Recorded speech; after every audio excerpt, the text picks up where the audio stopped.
নতুন দিনের স্বপ্ন দেখছে বাংলার ফুটবল ভক্তরা। নতুন আশায় বিভোর এদেশের কোটি কোটি ফুটবল সমর্থক। 2030 বিশ্বকাপকে বাজপাখির চোখে টার্গেট করেছে হামজা সমিতরা।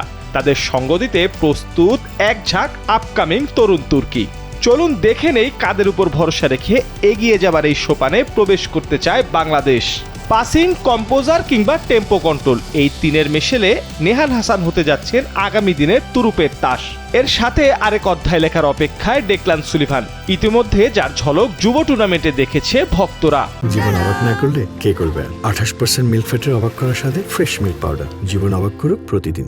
এবার অপেক্ষা ঠিকঠাক সেন্টার মিডফিল্ডটা আয়ত্তে আনা। যদি হামজা সমিতদের নির্দেশনা ঠিকঠাক পাওয়া যায় তবে মাঠ কাঁপাতে প্রস্তুত আরও এক ড্যাশিং প্রোডাক্ট, তিনি ইউসুফ আলী। অ্যাটাকিং মিডফিল্ডার হিসেবে ইউসুফের ডিপ লাইন প্লে মেকিং নজর কেড়েছে তার ডিসিশন মেকিং এ। সব মিলিয়ে হামজা সমিত মোরসালিনদের সাথে এই গ্রুপটা যুক্ত হলে রঙিন আলোয় উদ্ভাসিত হবে লাল সবুজের ফুটবল। এই আশা এখন এদেশের কোটি ফুটবল ভক্তের।